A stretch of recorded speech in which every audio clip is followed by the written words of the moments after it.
Olá, boa tarde. Hoje é o Dia Mundial de Combate ao Câncer. Um tema sensível e que deve sempre ser lembrado para incentivar o diagnóstico precoce, mesmo em épocas de distanciamento social. Para se ter uma ideia, especialistas apontam que no ano passado a pandemia impactou diretamente na descoberta de novos casos. No Jornal da Justiça de hoje, vamos falar sobre os direitos de quem tem essa doença. E você vai ver também. Acordo histórico. Mineradora Vale, Justiça e Governo de Minas Gerais fecham acordo de mais de 37 bilhões de reais para reparar danos causados em Brumadinho. Ministro Alexandre de Moraes, do Supremo Tribunal Federal, determina a abertura de inquérito para investigar vazamento de dados de ministros da Corte. Ele também pediu que provedores de internet bloqueiem os sites que exibem os dados dos ministros e outras autoridades. E ainda, plenário do Supremo retoma hoje julgamento sobre direito ao esquecimento.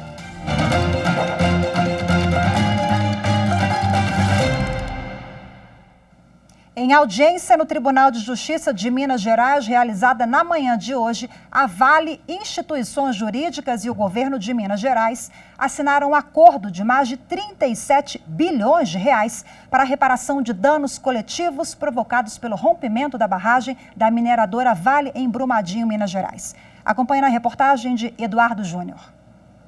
Um acordo histórico foi firmado entre a mineradora Vale e representantes do Estado.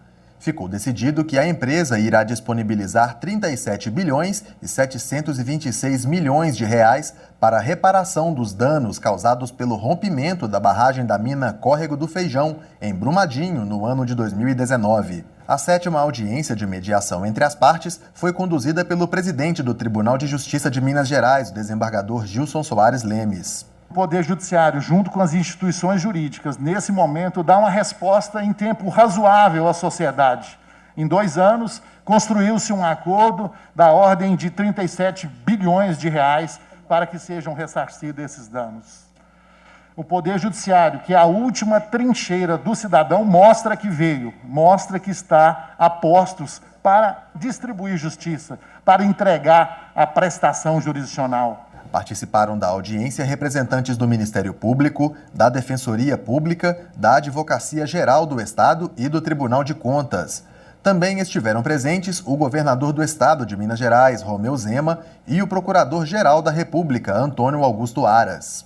Este acordo, senhor presidente, revela, primeiro, que nós podemos conciliar grandes questões sociais, econômicas, ambientais, eu diria, sem desprezar a vida daqueles que se foram, mas mitigar a dor dos que ficaram, propiciando a reparação dos danos e a recomposição desses bens coletivos inalienáveis. Porque esse recurso será usado em prol do povo mineiro e não em prol do governo. O acordo, homologado no setor pré-processual do Tribunal de Justiça de Minas Gerais, trata das perdas econômicas e socioambientais ocorridas após a tragédia, que deixou 297 mortos e 11 pessoas desaparecidas. O ministro da Suprema Corte, Alexandre de Moraes, encaminhou à Polícia Federal um pedido de investigação de vazamento de informações de dados pessoais e sigilosos de ministros da Corte e outras autoridades. No pedido, o ministro Alexandre de Moraes determinou que seja instaurado um inquérito para investigar o vazamento das informações. Ele também pediu que provedores de internet bloqueiem os sites que exibem os dados dos ministros e outras autoridades. Assim também, buscadores como o Google retirem dos sistemas resultados que levem às páginas que estariam vendendo as informações. A comercialização de dados pessoais na internet foi denunciada pelo jornal O Estado de São Paulo. De acordo com a reportagem, mais de 223 milhões de brasileiros e 40 milhões de empresas tiveram informações expostas nas redes para venda. Entre as vítimas, as maiores autoridades do país. O presidente da República, Jair Bolsonaro, os ex-presidentes da Câmara, Rodrigo Maia, e do Senado, Davi Alcolumbre, além dos 11 ministros do Supremo Tribunal Federal. As informações eram vendidas em pacotes, a partir de $500.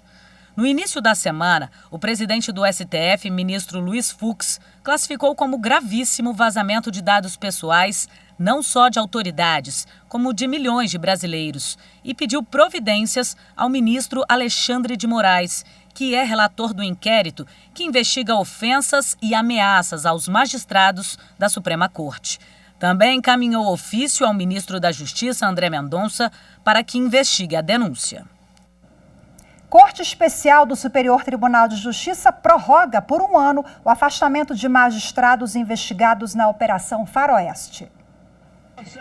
Em sessão realizada por videoconferência, os ministros da Corte Especial, por unanimidade, prorrogaram o afastamento de 4 desembargadores e 2 juízes do Tribunal de Justiça da Bahia, que foram investigados no âmbito da Operação Faroeste. A investigação apura atos de uma suposta organização criminosa composta por advogados e servidores do Tribunal de Justiça baiano que intermediavam a venda de decisões judiciais por desembargadores e juízes para favorecer a grilagem de terras no oeste da Bahia. O relator da ação, ministro Og Fernandes, votou no sentido de que a prorrogação do afastamento é justificada, porque, embora as investigações estejam avançando, ainda não é possível afirmar que a apuração dos fatos foi concluída. O ministro lembrou que, além da ação penal em questão, outras 5 denúncias criminais foram oferecidas pelo Ministério Público Federal ao STJ com o desdobramento das investigações. Og Fernandes disse ainda que os acordos de colaboração premiada firmados até o momento resultaram em diversos novos inquéritos e que estes podem se tornar no futuro outras ações penais. Com a decisão da Corte Especial, os magistrados permanecem afastados até fevereiro de 2022. E o Conselho Nacional de Justiça divulgou o boletim de monitoramento de contaminações por Covid-19 no sistema prisional e no socioeducativo. Esses dados são apresentados quinzenalmente para ajudar nas ações de prevenção da doença. O número de casos de Covid-19 nas unidades prisionais e socioeducativas do país chegou a mais de 65 mil. Já as mortes contabilizadas ultrapassaram 270 entre internos e servidores. Segundo o levantamento do Conselho Nacional de Justiça, só no mês de janeiro foram mais de 4 mil contaminações. Entre pessoas presas, são 45.032 registros da doença. Entre os servidores, são 14 mil casos. No sistema socioeducativo, 1.432 adolescentes em privação de liberdade já foram contaminados e 4.810 servidores. Desde o início da pandemia, já foram realizados quase 323 mil testes da doença. Os dados fazem parte do acompanhamento quinzenal do CNJ no programa Fazendo Justiça, uma parceria com o PNUD, Programa das Nações Unidas para o Desenvolvimento, para superar desafios ligados ao sistema penitenciário brasileiro. E a Justiça Federal determinou que o governo do Maranhão e os municípios de Imperatriz, Governador Edson Lobão e Sítio Novo proíbam e fiscalizem com mais rigor eventos com aglomerações. A decisão vem de uma ação civil pública que foi proposta pelos Ministérios Públicos Estadual e Federal. Na sentença, a Justiça Federal determinou que tanto o governo do Maranhão quanto os 3 municípios publiquem a decisão nos canais de comunicação e nas redes sociais e também divulguem as normas para eventos com até 150 pessoas. E não é só isso. Os municípios de Governador Edson Lobão e Sítio Novo terão que cancelar as liberações entregues para eventos de médio e grande porte, como shows e festas, que não sigam as normas sanitárias. Se não cumprir a determinação, as prefeituras podem ser multadas em até R$100 mil por evento. Em toda essa questão, o município de Imperatriz decidiu se antecipar e, antes da decisão da Justiça, já adotou medidas para evitar aglomerações em eventos.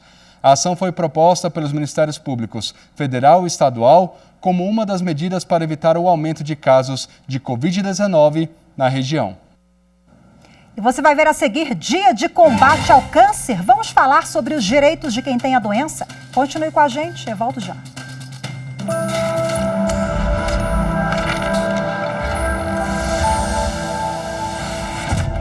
A Constituição Federal é a nossa Carta de Direitos.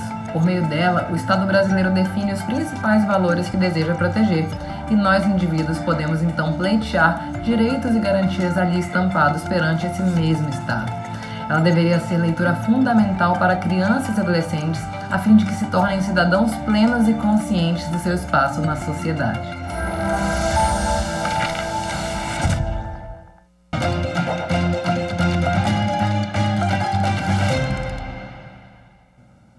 E hoje, dia 4 de fevereiro, é o Dia Mundial de Combate ao Câncer.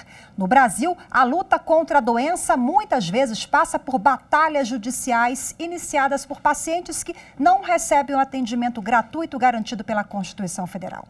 E como se não bastassem todos esses desafios, eles ainda têm que enfrentar o impacto da pandemia da Covid-19.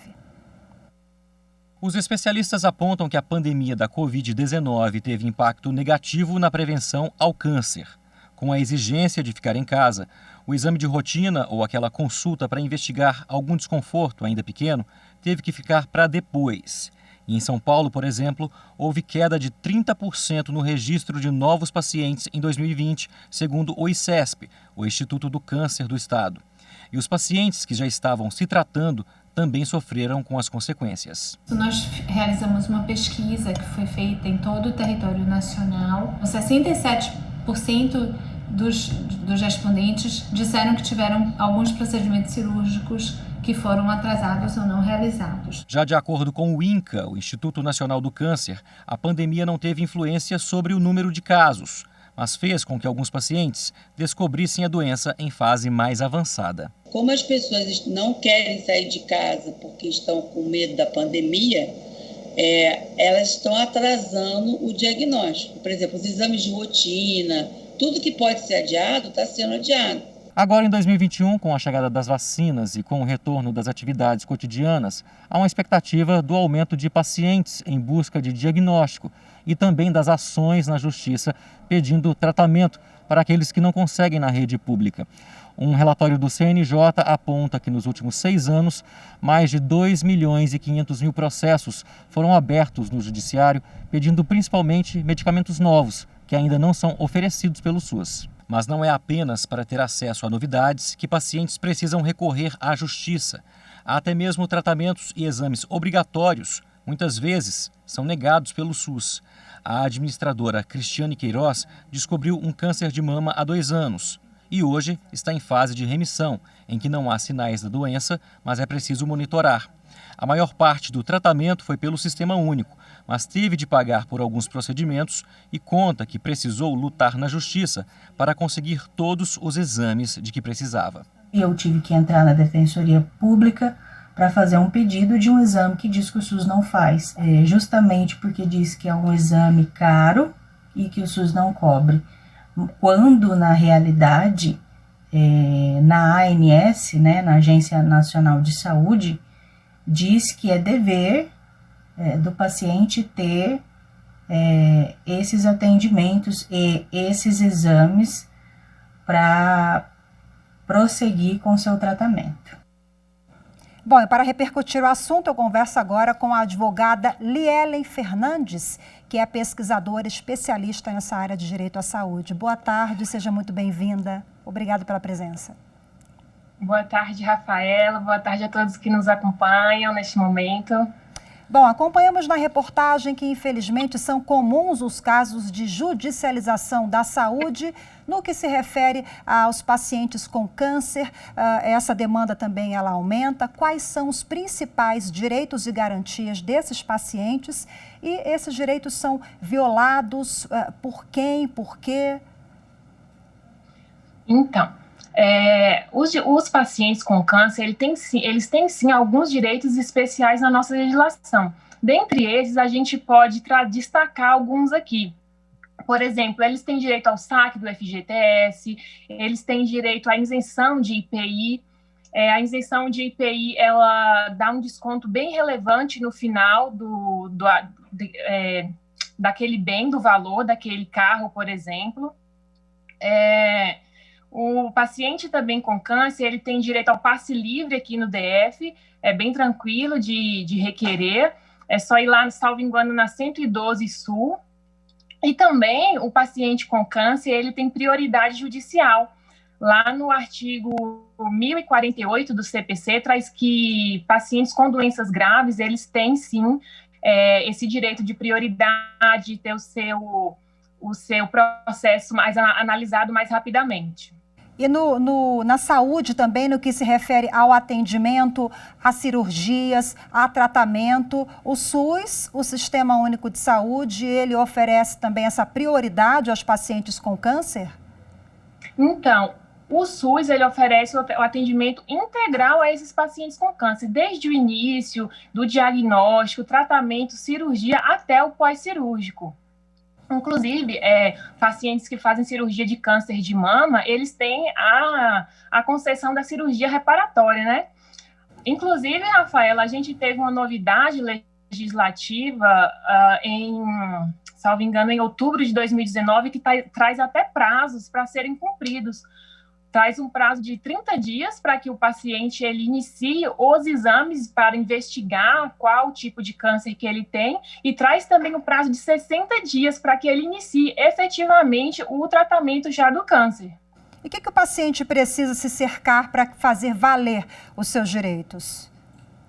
Então, o que a gente aconselha é que ao ele necessitar do atendimento, seja pelo plano, seja pelo SUS, e tenha uma negativa inicial, que ele primeiro entre em contato com a ouvidoria, com o 0800, com a parte administrativa daquele setor. Caso ele não consiga, e aí a gente parte para uma outra via, que é a via judicial, que aí já temos órgãos como Defensoria Pública, Núcleo de Práticas Jurídicas das faculdades e também o advogado da confiança do paciente. A gente falou agora do SUS, os pacientes têm direito ao atendimento, ao tratamento completo, mas e a medicação? É um tema muito sensível também e nem todos os pacientes têm acesso, né? Muitas vezes não tem na rede pública do seu estado ou município. Exatamente, Rafaela, é um tema muito sensível, inclusive já a gente tem posicionamento do STJ, do STF sobre isso. Com relação aos medicamentos que não são inscritos no SUS, o STJ ele tem um posicionamento que esses medicamentos eles podem sim ser concedidos, mas eles têm que preencher alguns requisitos. Quais são eles? Olha, para fazer esse requerimento, para esse requerimento ser concedido ao paciente, tem que ter uma comprovação por meio de um laudo médico fundamentado e circunstanciado, expedido pelo médico que assiste o paciente. Deve-se comprovar também a incapacidade financeira e a existência desse medicamento, a existência de registro desse medicamento na Anvisa. Esse procedimento é para medicamentos que não estão na lista do SUS, caso seja judicializado. Em caso de uma eventual judicialização, é bom que o paciente também guarde toda essa papelada, documentação, pedidos, encaminhamentos. Isso é importante também para que, se ele precisar no futuro, né, acionar uma... Exatamente, né? Exatamente. Ok, muito obrigada pela sua orientação, pelas suas dicas. O tempo é curto, o assunto rende, mas ficou o recado muito, aí. Rende muito. São direitos e garantias, direitos extensos, o paciente precisa se informar, porque o Dia de Combate ao Câncer é uma data também para a gente refletir sobre essa temática, né? Muito obrigada, boa tarde mais uma vez. Boa tarde, eu que agradeço. Tchau, tchau. E você vai ver a seguir, plenário do Supremo Tribunal Federal retoma julgamento do direito ao esquecimento. Os detalhes em instantes.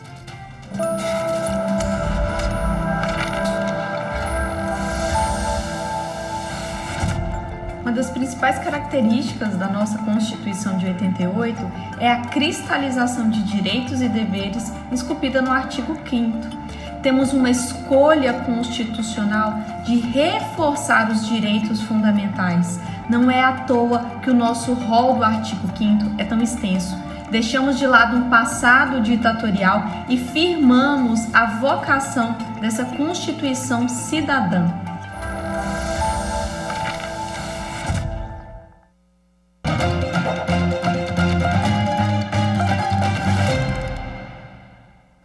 Agilidade na expedição de precatórios e na tramitação de processos da Fazenda Pública em Porto Alegre. Foram instaladas a Central de Expedição de Precatórios e a Central de Cumprimento Cartorário.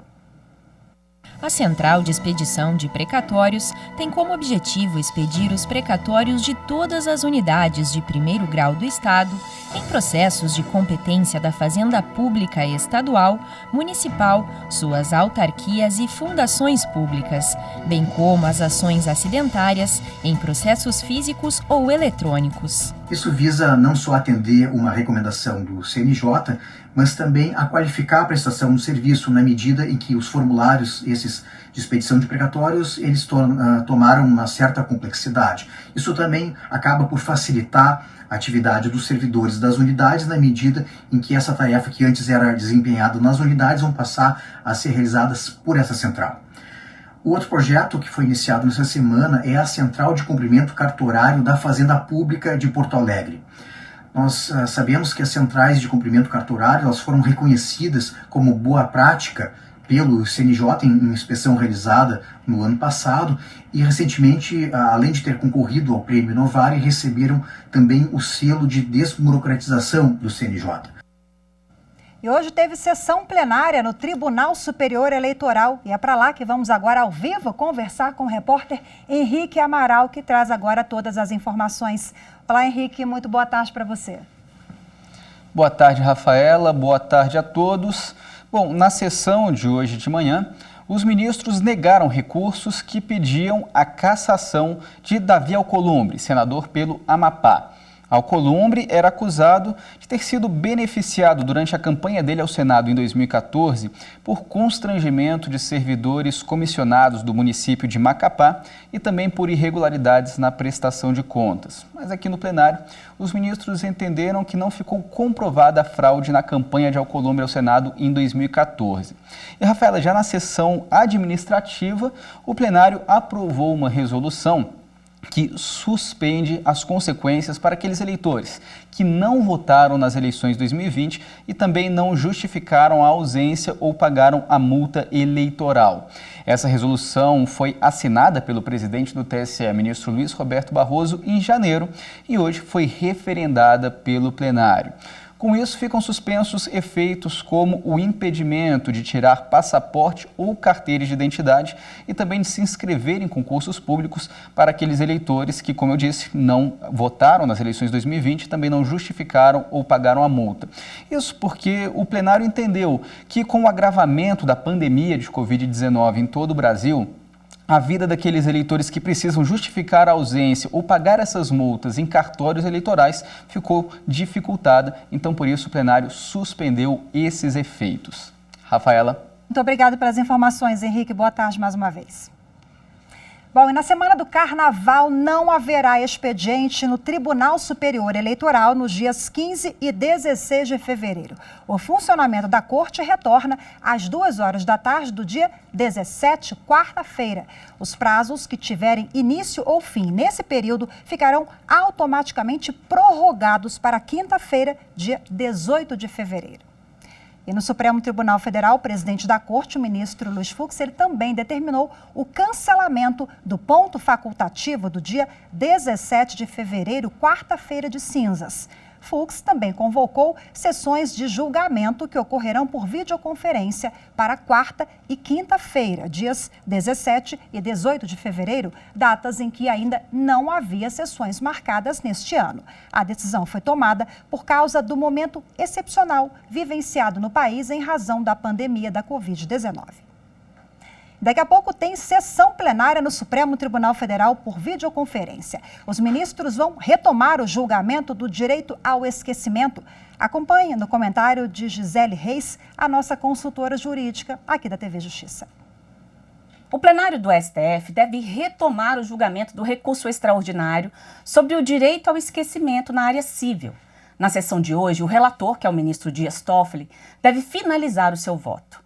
O caso tem repercussão geral reconhecida e o entendimento adotado no caso deverá ser seguido nos demais processos sobre o mesmo tema que estejam em tramitação em todo o Poder Judiciário. O relator afirmou que a tese que será proposta diz respeito a qualquer plataforma de comunicação, como televisão e internet. A discussão é saber se existe no Brasil o direito ao esquecimento. Ele tem sido invocado com frequência em ações judiciais. Esse conceito ele não está previsto de forma expressa na legislação brasileira, mas ele tem sido muito discutido nas instâncias inferiores. Em especial, são pedidos de remoção de conteúdo. De acordo com o Google, o Brasil é um dos países do mundo onde a empresa mais registra pedidos de remoção de conteúdo. A controvérsia coloca, de um lado, a liberdade de expressão e informação e, de outro, direitos à honra, intimidade e privacidade. O caso concreto trata-se de uma disputa sobre a transmissão de um programa da TV Globo a respeito de um crime extremamente violento ocorrido na década de 50. De acordo com o advogado dos familiares da vítima, a reconstituição da história em programa de televisão de grande audiência é como uma verdadeira pena perpétua para a família da vítima, que revive o crime 50 anos depois do ocorrido. O tema ganhou amplitude nos últimos anos. No STF teve até audiência pública, oportunidade em que estudiosos, empresas e setores da sociedade civil que trabalham com liberdade de expressão e demais interessados tiveram a oportunidade de colocarem seus pontos de vista. Além deste processo, há na pauta mais 6 outros que podem ser julgados. Dentre eles, 2 ações que tratam da tributação sobre software. O ministro Nunes Marques pediu vista das 2 ações em que se discute a incidência do ICMS ou do ISS sobre suporte e programas de computador. Bom, e você acompanha a transmissão da sessão plenária ao vivo aqui pela TV Justiça, pelo YouTube, pela Rádio Justiça. O Jornal da Justiça, primeira edição de hoje, fica por aqui. Muito obrigada pela sua companhia, excelente tarde para você e até amanhã.